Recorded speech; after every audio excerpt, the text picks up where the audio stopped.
menunaikan sholat kepada anak keturunannya, bertemu di dunia, bermusuhan di akhirat. Asi bisa Ustaz, marsi tuntutan. Ayah bertongi, akhir tong ayat, mari pasikola ayah untuk agama. Tidak pernah ayah perintahkan saya sholat. Tidak pernah ayah perintahkan saya menutup aurat. Tidak pernah ayah melarang saya berpacaran. Ya kan? Saling tuntut menuntut. Keluarga-keluarga muslim yang tidak pernah saling mengingatkan dan mengajak kepada kebaikan, marparkar menehiraton. Suami menuntut istri, istri menuntut suami, ayah menuntut anak, marsi tuntut. Bertemu di dunia, bermusuhan di akhirat. Sangat pentingnya dakwah. Ya kan? Mengajak. Jadi kalau ada yang tidak sholat anak kita laki-laki di rumah, suruhlah kemari. Ya kan? Kata Allah dalam surah An-Nur ayat 36, fi ajinallahu an turfa yuskaru pihasmu ar-rijal. Bertasbih kepada Allah. Dalam surah An-Nur ayat 36, siapa yang bertasbih kepada Allah? Di dalam masjidnya ar-rijal. Laki-laki yang tidak dilalaikan oleh perniagaan dan perdagangan. Jadi yang sholat ke masjid siapa? Laki-laki. Kalau masih laki-laki wajib hukumnya sholat ke masjid. Dianjurkan. Ya kan? Fardu apa? Sunnah maka ya hampir-hampir mendekati wajib. Ya kan? Diperintahkan oleh Allah dalam surah An-Nur ya bahwa laki-laki untuk ke masjid. Siapa yang seharusnya bertasbih di masjid? Laki-laki yang tidak dilalaikan oleh perdagangan. Jadi kalau laki-laki sholatnya ke masjid, kata Nabi, as-sholatu rajul fi baitihi illa al-maktubah.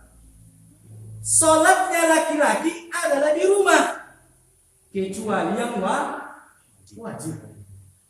Mengguna wajib masjid. Kalau yang sunnah, begitu Rasulullah mencontohkan. Sholat sunnahnya di rumah. Dia dengar qomat, baru berangkat ke masjid. Siapa yang menjemput? Ada dua muadzinnya. Satu Bilal bin Rabah. Satu lagi Abdullah bin Ummi Maktum. Kenal Bapak Ibu Abdullah bin Ummi Maktum? Yang menyebabkan turunnya surah Abasa wa tawalla an za'ahul a'ma. Datang seorang laki-laki yang buta bertanya kepada Rasulullah. Kemudian Rasulullah membelakangkan. Bukan Rasulullah salah, tetapi Rasulullah tidak tepat dalam menentukan mana yang harus didahulukan. Didahulukan Rasulullah, orang-orang pemuka Quraisy itu kan ditegur oleh Allah. Sehingga dengan turunnya ayat itu Rasulullah sangat ingat dengan Abdullah bin Ummi Maktum yang menyebabkan Rasulullah ditegur oleh Allah. Seorang yang buta, dia lah muadzin Rasul. Bergantian membangunkan Rasulullah ketika sholat wajib atau sholat subuh. Kalau Rasulullah mereka lihat belum datang selesai mereka aja di masjid, belakang belum datang Rasul, maka mereka datang menjemput. Ini yang tahu di rumah istri yang keberapa Nabi berada. Abdullah bin Ummi Maktum dan siapa? Bilal bin Rabah. Tahu mereka itu di rumah istri keberapa Rasulullah malam itu. Kemudian mereka datang ke pintu rumah itu. As-shalah ya Rasulullah. As-shalah. Kemudian Rasulullah bangun. Setelah Rasulullah bangun, datang ke masjid, barulah jamaah berdiri. Ya, sudah datang. Kalau makmum berdiri, berarti menandakan imam sudah datang. Mestinya begitu, ya kan? Kalau berdiri makmum, berarti imam sudah datang. Begitu para sahabat mencontohkan. yang dibangunkan mereka itu Rasulullah. Kalau tidak bangun, dibangunkan dicari. Ya kan? Begitulah Rasulullah dalam melakukan itu. Rasulullah punya dua muadzin, namanya Bilal bin Rabah dan Abdullah bin Ummi Maktum. Ya kan? Cerita ini nanti. Ya kan? Rasulullah itu ya sepertiga malam juga salat tahajud. Salat tahajud Rasulullah juga tidak pernah tinggal. Ya kan? Salat Rasulullah itu sampai kita ketahui sampai bengkak kan kakinya, sampai bengkak tumit kakinya, mata kakinya, karena sholat semalaman. Kan habis sholat, jelang memasuk waktu subuh, Rasulullah istirahatkan badan. Kadang kalau ada keperluan beliau dengan istrinya, mereka beribadah. Kalau tidak, Rasulullah lanjut tidur. Atau kalau Rasulullah selesai beribadah dengan istrinya, ya menjelang subuh beliau mandi, baru sholat berjamaah. Pernah satu waktu kejadian, Bapak Ibu jamaah yang dirahmati Allah, Rasulullah lupa mandi wajib. Manusia. Begitu didengar azan, disampaikan oleh Bilal, as-shalah ya Rasulullah. Siap-siap Nabi langsung berangkat. Jamaah sudah berdiri dengan lurus. Rasulullah tinggal takbir. Lalu Nabi ingat. Kata Nabi, tunggu dulu. Kalian jangan kemana-mana, tetap di sini di barisan. Tunggu saya datang. Lalu mereka menunggu Rasulullah datang. Nabi pulang, ngapain? Ya, mandi. Datang, dilihat oleh sahabat, basah rambutnya. Kenapa rambut Rasulullah basah? Kemudian Rasulullah menjelaskan, tadi aku junub, lupa aku mandi, kata Nabi. Ya, itu menunjukkan apa? Bahwa Rasulullah juga manusia dia. Itu kejadian Bapak Ibu yang dirahmati Allah. Begitulah kehidupan Nabi itu yang kita salawati 5 kali sehari semalam. Ilmunya itu hanya 2 keluarga yang disalawati 5 kali sehari semalam. Keluarga siapa Bapak Ibu? At-Tahiyyatul Ibrahim. Keluarga Nabi Muhammad dan keluarga Ibrahim. Selain itu tak ada. Cuma 2 hamba Allah inilah, kekasih-kasih Allah inilah yang diselawati 5 kali sehari semalam. Kenapa? Tak ada yang sedikit pun. Makanya mereka menjadi manusia contoh sepanjang zaman. Khalilullah, para kekasih Allah. Rasulullah yang kita cintai. Ya, jadi nggak usah khawatir. Bapak Ibu jemaah yang dirahmati Allah, cinta kepada Rasul, taat dan tunduk kepada segala perintahnya, pasti kita akan dipertemukan oleh Allah dengan Rasulullah Shallallahu Alaihi Wasallam di Telaga Al-Kausar. Rasulullah langsung yang menuangkan minuman ke gelas kita masing-masing. Tapi tadi syaratnya itu tidak boleh melakukan yang tidak diperintahkan Rasul. Bagaimana kita tahu Ustaz? Belajarlah. Buka fikihnya, buka tafsirnya, buka faraidnya, buka sistem ekonomi Islam negaranya, buka sistem berpolitik bagaimana Rasulullah, harus kita belajar. Itu dia. Jadi yang ketiga tadi bertemu di dunia tetapi bermusuhan di akhirat. Ini ya. Jadi tidak pernah memberi nasihat tentang neraka, tidak pernah memberi nasihat tentang hal dihitungnya segala amal. Indah mari peringat dengan hati kiamat. Coba mati kita akan dimintai pertanggungjawaban. Termasuk kita semua yang hadir ini. Setiap manusia akan dimintai pertanggungjawab semenjak dia akil balik. Ditanya, diminta LPJ. Laporan tertanggung. Macam-macam Bapak Ibu. Ada diminta laporannya nanti. Semenjak kita dewasa, masing-masing mempertanggungjawabkan perbuatan kita dan amal kita. Apa yang telah kita lakukan. Tidak akan bergeser kaki seseorang, kata Allah di hari sampai dia ditanya tentang 3 hal. Umur digunakan kemana? Ya kan? Harta dari mana? Kau pakai kemana? Hampir tanggung jawab aja. Ya, ini. Jadi kita harus saling mengingat perintahkan. Kalau anak-anak kita nggak menutup aurat di rumah, perintahkan. Kalau sudah dewasa tak boleh nampak auratnya Bapak Ibu. Mana dalilnya? Surah An-Nur ayat 31. Dalilnya apa? Dalil apa itu Pak Ustaz? Dalil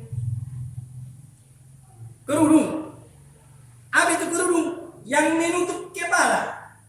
Jadi ibu-ibu yang hadir ini, yang menutup kepala namanya kerudung. Mana dalilnya? Surah An-Nur ayat 31. Kemudian yang menutup badan namanya jilbab. Mana dalilnya? Surah Al-Ahzab ayat 59. Berarti mulai hari ini jangan terbalik lagi. Yang di kepala, yang menutup badan, baju kurung, yang longgar namanya jilbab. Orang sekarang menyebutnya hijab. Apa itu hijab? Penutup.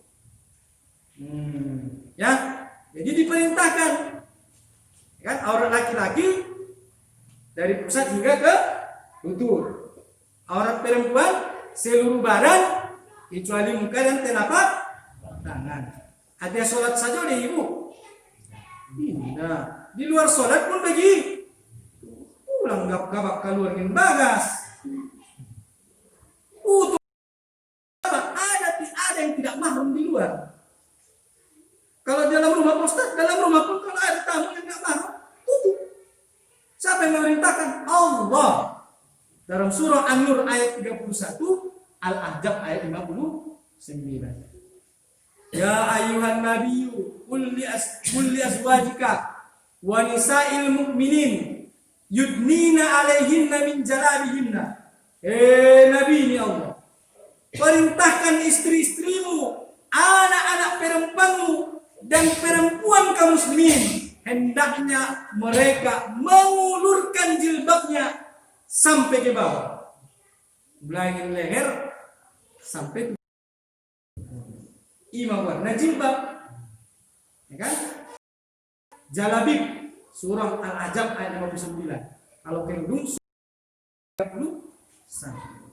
Jadi kalau bapak-bapak ini tidak memerintahkan istrinya menutup aurat, tidak memerintahkan anak perempuan yang sudah dewasa, awas. Terjadi yang ketiga, saling tuntut menun. Kemudian juga kaum bapak tutup juga mata aurat. Nah, kan anggo indah tutup terjadi mon perkara. Termasuk juga dongan-dongan di bahasan masuk itu. Kalau kita tidak pernah saling mengingatkan, manapat perkara. Ya, dalam dia. Cuman kau ini, kau kan kawanku dulu di dunia iya. Tahunya kau yang aurat itu terbuka, tahu. Kenapa kau tak ingatkan? Cuman aku kawan ini. Cuman lah pula katanya. Kawan apa kau ini? Saling. Kalau tidak pernah saling mengingatkan dalam ketaatan dan kesabaran dan ketakwaan. Jadi kalau ada suami di rumah dibawanya rezeki yang haram ke dalam rumah, ingatkan. Kalau ada istri yang tidak taat kepada suami, ingatkan. Sebab kalau tidak terjadi nanti saling tuntut menuntut. Begitu juga anak keturunan saudara-saudara kita ingatkan mereka tentang hari kiamat, hari berbangkit, bahwa setiap manusia nanti setelah mati akan kembali kepada Allah untuk dimintai pertanggungjawab. Yakin deti? Yakin di takhirati? Yakin. Kamu sudah yakin. Paham yang tidak yakin akhirat. Apa itu? Komunis. Apa lagi? Ateis. Apa lagi? PKI. Kata mereka ada dengan sendirinya. Saya ada dengan sendirinya. Saya hidup untuk suka-suka. Setelah mati hilang begitu saja. Tak ada surga, tak ada neraka. Orang ateis. Ada negaranya itu Pak? Ada. Apa itu? Cina, negara komunis. Rusia, Korea Selatan, Korea Utara, negara yang berpaham komunis. Tidak ada agama bagi mereka. Agama bagi mereka adalah candu, merusak pemikiran. Dijelaskan oleh Syekh Taqiyuddin An-Nabhani dalam kitab Nizamul Islam, seorang ulama dari Palestina, seorang ulama mujtahid. Ya. Jadi ada orang dengan Tuhan. Mana Tuhan itu? Kau siapa yang ciptakan kau? Enggak ada. Jadi kenapa kau lahir? Saya ada karena bapak dan ibu saya. Kau hidup mau ngapain? Suka-suka saya. Setelah mati, ya terserah saya. Ada manusia yang begitu. Banyak orang yang berpaham komunis atau ateis. Waspadalah. Paham komunis. Paham nasional Tuhan. Kan? Nah, itu. Jadi penting kita mengingatkan tentang akhirat, tentang ketakwaan. Wa tawasau bil haq wa tawasau bis. Saling mengingatkan dalam kebaikan dan sabar. Wa ta'awanu 'alal birri wat taqwa wa la ta'awanu 'alal ismi wal udwan. Tolong menolong dalam kebaikan, ulang tolong menolong dalam kejahatan. Potong nasalay pa ito. Ya. Ingat. Tayo ya Ustaz, selesai kewajiban. Pwede man ito lang natarsumanimi on berginoon. Narahamutok sa rose. Sampai Allah wa coba. Siya. Sino na itutup ko aurat. Itong nanggay pa yung Ustaz. Upay mo. Allah menjadi saksi hari ini. Saya ingatkan untuk menutup aurat. Maka nanti saya jawab, saya punya hujah di hadapan Allah. Wahai hambaku, hambaku si mertua. Mesampai kau suruki, maduhum. Asli na kewajiban saya. Ya Allah, sungguh telah saya sampaikan, saksikan. Karena kewajiban kita hanya mengingatkan. Masalahnya dia tak mau, terserah. Hidup adalah pilihan. Bahasa Inggrisnya life is choice. Hidup adalah pilihan. Kata Allah dalam surah Al-Balad ayat 10, wa hadainahun najdain. Kami telah tunjukkan dua jalan, kata Allah. Jalan kebaikan, jalan keburukan. Karena pilihan juga cuma dua. Surga, neraka. Nah, dong di tengah-tengah ini. Kalau enggak surga, neraka. Hitam putih. Kalau enggak hitam enggak putih, abu-abu. Ya kan? Nah, sumbayang abu-abu ini. Abu sok abulah, abu jahal, abu-abu lah namanya kan. Ini abu-abu mau warni. Ya kan? Allah telah tunjukkan dua jalan, maka tidak ada alasan kita di akhirat besok. Nah, ya Allah, nama saya kok. Kenapa kita menuntut ilmu? Tidak ada alasan di akhirat kita mengatakan, ya Allah, saya tidak tahu. Bukan karena aku utus Rasul. Bukankah telah ada para umat Islam yang saling mengingatkan? Tidak ada alasan, saya tidak tahu, ya Allah. Itulah gunanya kita belajar. Kalau kita tidak tahu, cari tahu. Jangan dikerjakan dulu, baru dicari tahu. Anggo joli karejo, anjolo baru cari tahu. Mas marah. Ya, nama Pak Ustaz, tunggu 9 bulan dia minta bayarin aku. Mas marah. Baik karejo, Pak Jolo baru sapaan. Mas Urat menjawabnya. Harusnya isapahan mo Jolo. Mari karejo. Jangan terbalik. Abah, misalnya dari masuk-masuk mulut kan. Nah, jadi maunya hukum ini. Kalau kita tidak tahu tentang hukum sesuatu, cari tahu dulu, baru dikerjakan. Jangan kerjakan. Dia minta postak melahi bunduknya. Dia ada pembini. Cari tahu dulu, baru kerjakan. Ada hukum syara yang 5 ahkam khams. Wajib, sunnah, haram, makruh, ubah. Selama umur hidup kita cuma yang 5 ini yang hukum yang mau kita taati. Nah, wajib karena jawab. Nah, sunnah berbanyak. Ya kan? Nah, mubah pilihan, boleh dikerjakan, boleh tidak. Nah, haram jauhi, yang makruh kurangi, kalau bisa tinggalkan. Ya kan? Cuma ini. Yang belum ada hukumnya, Pak Ustaz, cari tahu lah. Tanya kepada para ahlinya. Kata Allah dalam Al-Qur'an, "Fas'alu ahla dzikri in kuntum la." Kalau kalian tidak tahu, kata Allah, tanya ahlinya. Tidak tahu cara bikin lontong, tanya ahli lontong. Ya kan? Jadi semua ada di Quran. Tak ada yang tak dijelaskan di dalam Quran. Jadi kalau Bapak Ibu yang dirahmati oleh Allah Subhanahu wa taala punya masalah dalam hidup, gimana cari jawabannya? Al-Quran. Jangan tanya TKP, enggak ketemu bos. Ya, bertanya Al-Quran dan hadis. Farudduhu ila Allah wa rasuli. Kembalikanlah dia kepada Allah dan Rasul. Ustaz, pero hukum dari Quran ini tentang Facebook. Ya, Ustaz hukum di Facebook. Disinilah kedua kita siapa yang beristihad? Para ulama. Bisakah saya beristihad? Bisa. Gampang syaratnya apa? Gampang kalau hafal Quran 30 juz, menguasai ribuan hadis, mengerti adat istiadat bahasa Arab, paham usul fikih dan masih banyak lagi. Baru bisa kita menghukumi suatu fakta. Ya. Jadi sekarang jangan lagi kita fakta yang diikuti atau misalnya agama yang disesuaikan dengan keadaan. Salah itu Bapak Ibu. Tapi yang sebaliknya, keadaanlah yang harus disesuaikan dengan agama. Belum banyak. Ya kan? Langsung doa alat mayukin sih sudah biar kita naruh kita lah bro. Apakah kalau orang sedunia ini mau mabuk, Anda juga mabuk? Ya kan? Kalau ada yang tidak sesuai, bukan agama yang dicocok-cocokkan biar sesuai dengan keadaan, tapi keadaan itulah kita rubah agar sesuai dengan agama. Begitu kata Allah.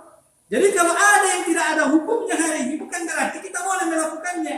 Kenapa? Karena untuk melakukan yang mubah saja harus ada mubah dosa nawajib pun.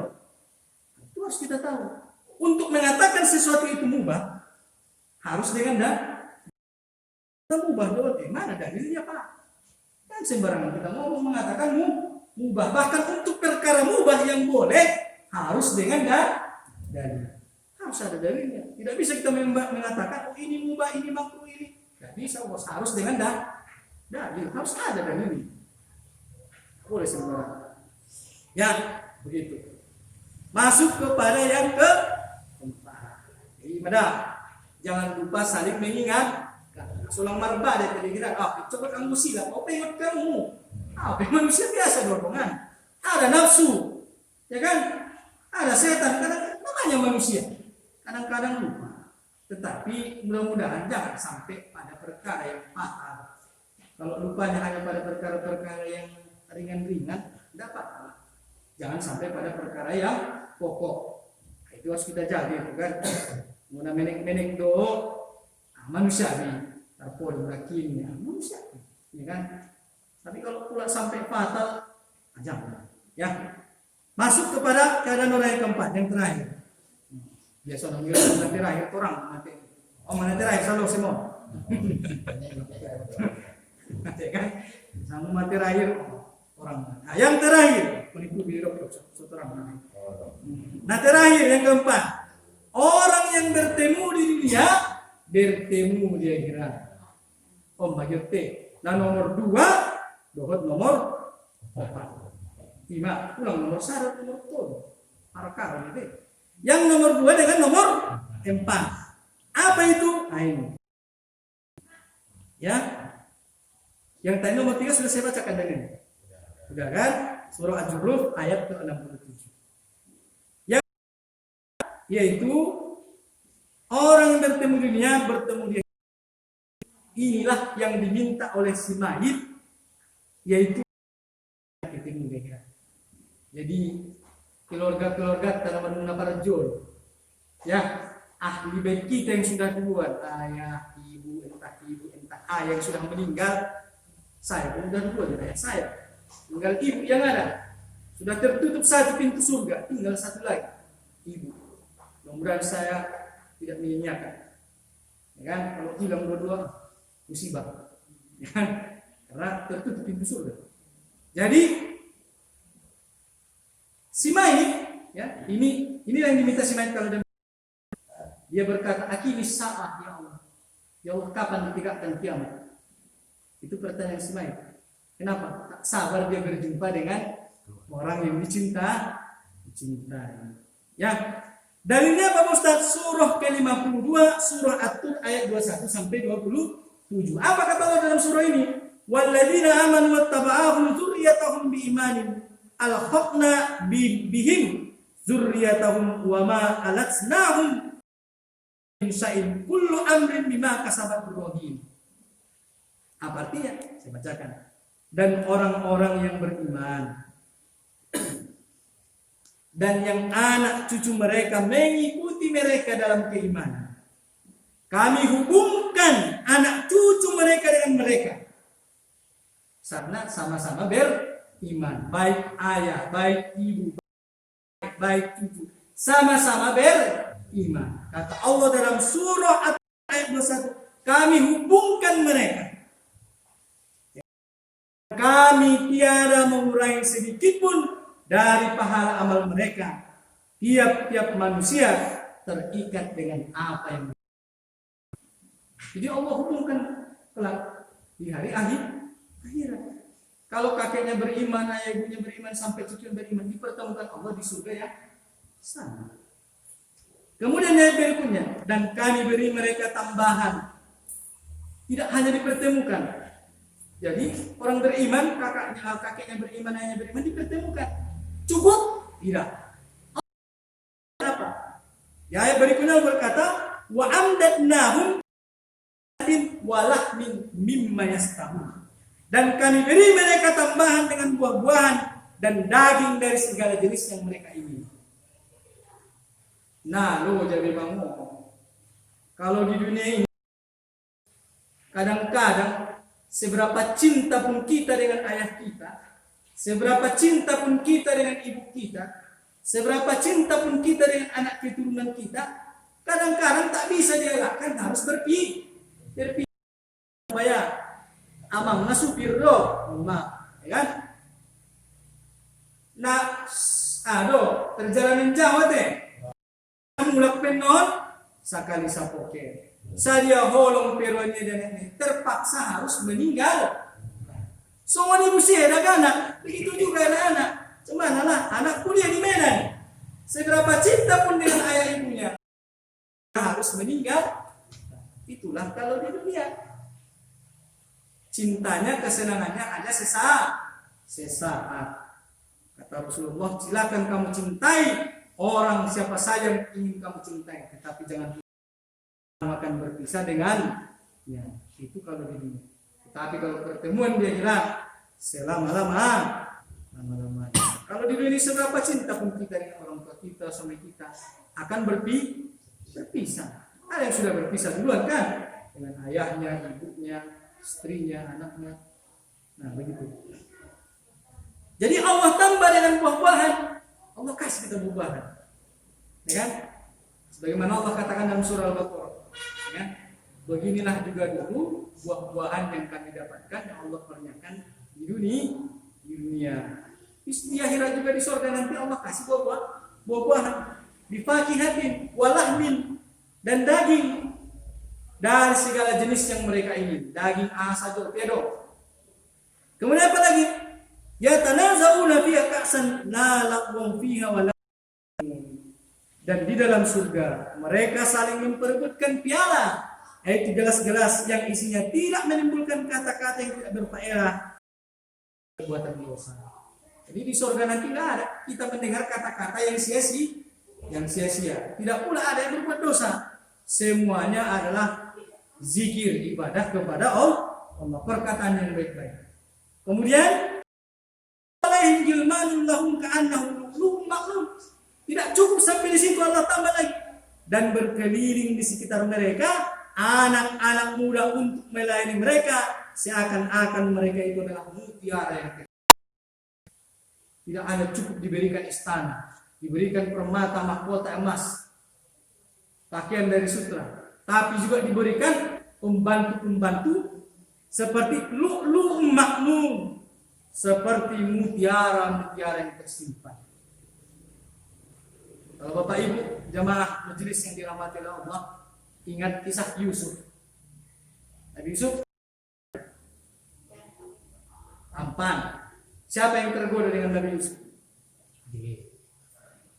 Istrinya pembesar, rajanya kan? Ya, istri raja. Yusuf raja yang setampan itu, Nabi Yusuf alaihissalam, sudah tergoda manusia kan? Ini nanti di akhirat kata Allah di surga, Allah kasih pelayan-pelayan seperti mutiara yang tersimpan.